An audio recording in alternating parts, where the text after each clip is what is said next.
Alpsman, un triathlon longue distance, format XXL Ironman, 3 km 8 de natation, 180 km de vélo et 42 km à pied. C'est aussi différent avec un départ en bateau au milieu d'un lac, une course de vélo donc dans les Bolges avec 4300 mètres de dénivelé positif. Et puis pour finir, une course à pied qui va se terminer au sommet de la montagne, au sommet du Seigneur.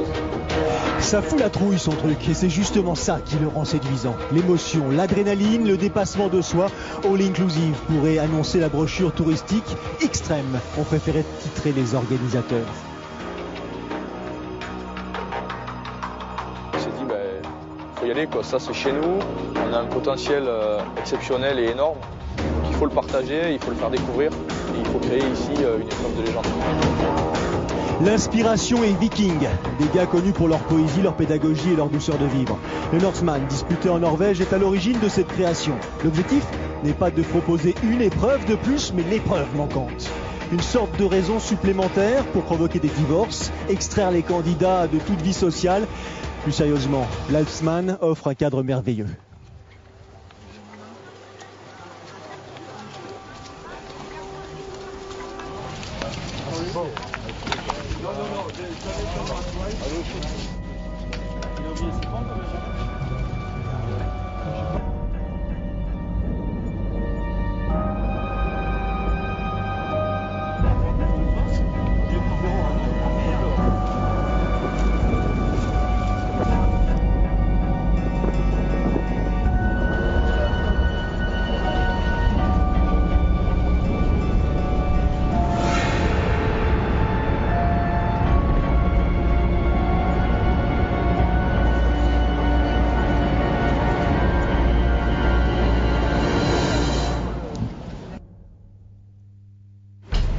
L'atmosphère est surréaliste. Ambiance cinématographique, mi-anticipation, mi-catastrophe.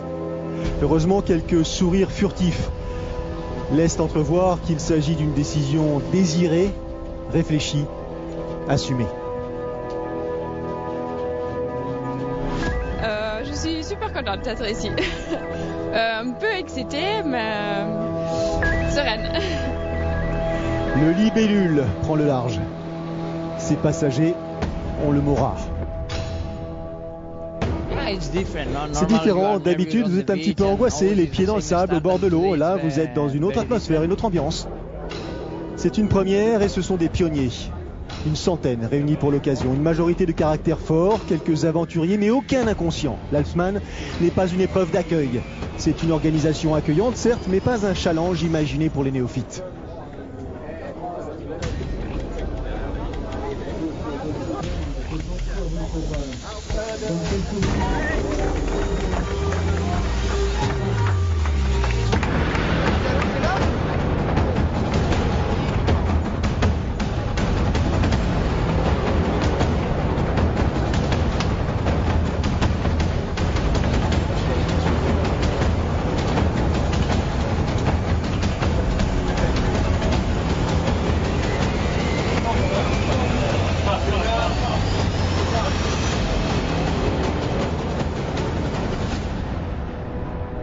Encore 2 ou 3 immersions et dans une poignée de secondes, le départ pourra être donné. Une première victoire pour les organisateurs.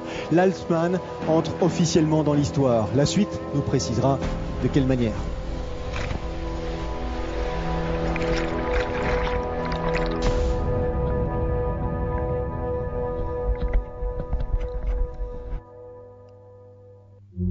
Les insectes prennent la lumière du phare pour un astre et les spectateurs, les baigneurs pour des héros. L'eau du lac est une des plus pures d'Europe, paraît-il. Cool. «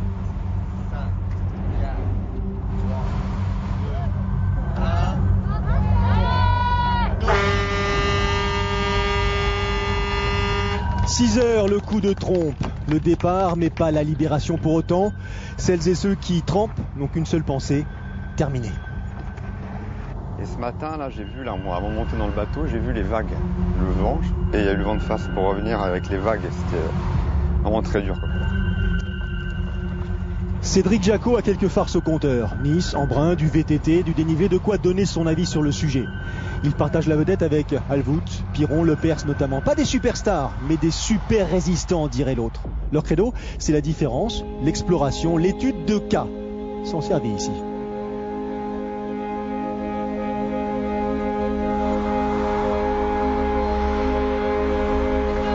Marcel Zamora Claudic, les pieds dans le sable de la plage de Saint-Jorioz. L'Espagnol, quintuple vainqueur de l'Ironman France et de l'Ambraman, joue les têtes de gondole, mais court en équipe cette année.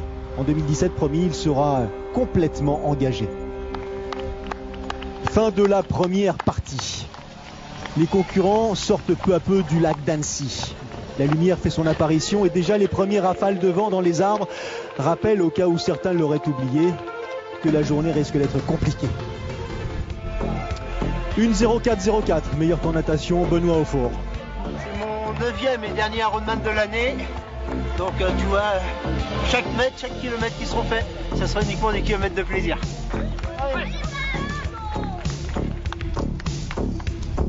Dossard numéro 13, Almut Gruber, et la première de ces dames. Et puis ensuite, on part en vélo dans les Bauges, via le Semnoz, d'entrée. Puis après, col de Plan-Palais, col des Prés, donc 2 cols dans les Bauges qui sont pas très connus, mais rudes. 183 km, 5 cols, 4300 mètres de dénivelé positif et les conditions météo qui pincent la peau. Devant, Rinus Solvot a pris les commandes de la course et attaque l'ascension du Semnoz. Côté féminin, Almut Gruber a imprimé un rythme soutenu, elle aussi. Ses concurrentes ne la reverront jamais.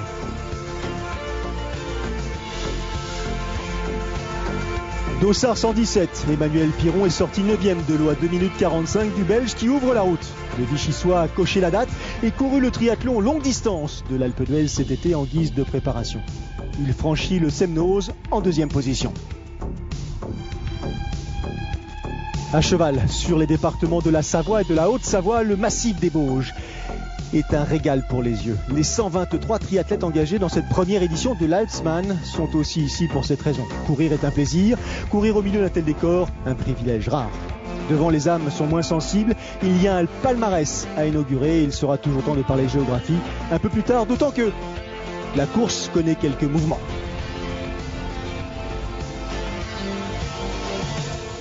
À 20 minutes, à 30, 15, 13, bon, ça a continué à descendre, mais dans les descentes, je rattrapais. C'est son point fort, alors il en profite. Cédric Jacot comptait 20 minutes de retard sur la tête de course après la natation. Il en compte 20 d'avance sur ses poursuivants après le vélo. Le matin, on a eu un beau temps quand même. Et après la pluie, pour moi, dans les derniers 30 km. Les gouttes sont lourdes et la course encore longue. Les premiers posent leur machine après un peu plus de 8 heures d'effort. Un chrono qui identifie souvent les vainqueurs des épreuves Ironman. Ici, la partie n'est pas tout à fait terminée. Il reste un marathon à courir, et quel marathon! 1300 mètres de dénivelé positif, une arrivée jugée à 1700 mètres d'altitude. Question de patience, pourrait-on conclure. Un pied devant l'autre et le sommet du Semnoz finira par être atteint. Mais le confort, ce n'est pas le genre de la maison a priori. Ne pourront prétendre à ce finish dans les nuages que ceux qui passeront le kilomètre 27 du marathon après 12 heures d'effort maximum. Et le scénario est déjà beaucoup moins populaire. Les 15 derniers kilomètres sont juste monstrueux. Il faut avoir bien pensé le reste de la course pour aborder cette dernière partie.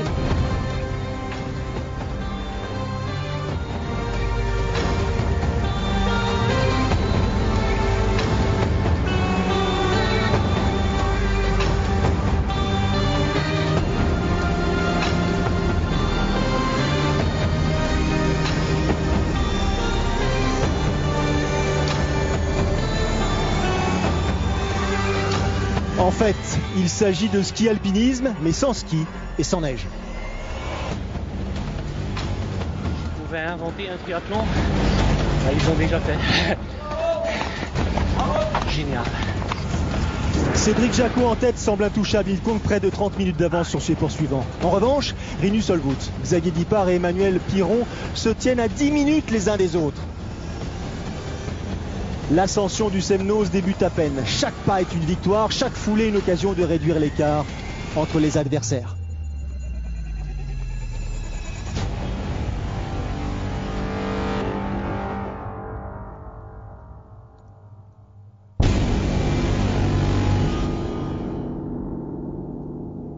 Avec Catherine Walter, l'Allemande. Et bien on en a terminé avec ceux qui vont pouvoir prétendre au titre de top finisher.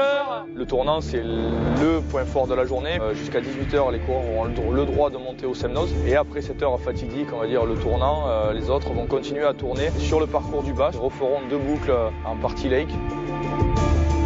Le Graal, c'est là-haut que ça se passe. 1700 mètres d'altitude, du vent, le froid, la fatigue, la douleur, mais l'objectif à atteindre pour les top finishers. Le Semnoz, séparé de Moquette Rouge pour accueillir ses guerriers, et Cédric Jacot est pour toujours le premier d'entre eux.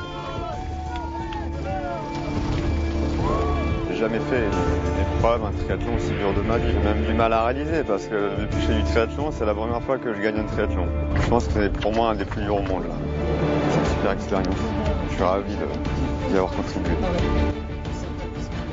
Marcel Zamora, le guest, a les yeux rougis par l'émotion. Inutile de lui faire un dessin pour qu'il prenne la mesure de la performance réalisée par Cédric Jacot. 12h21 de résistance pour prendre la première place de cette première édition.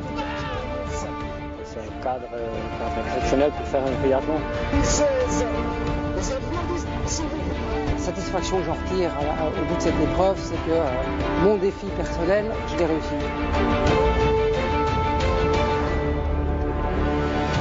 Un peu plus bas, au bord du lac, eux aussi ont droit à leur laurier. Ils n'ont certes pas pu gravir le Semnoz, mais sont allés au bout de leur aventure.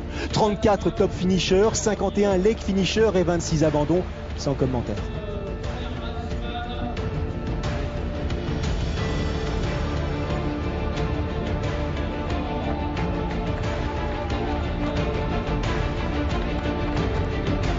L'Alpsman s'est inspiré du Norseman, mais a trouvé ses propres mots pour affirmer sa différence. Le pari était ambitieux, il fallait surprendre pour exister parmi les autres épreuves françaises, et la surprise était bien sûr au rendez-vous.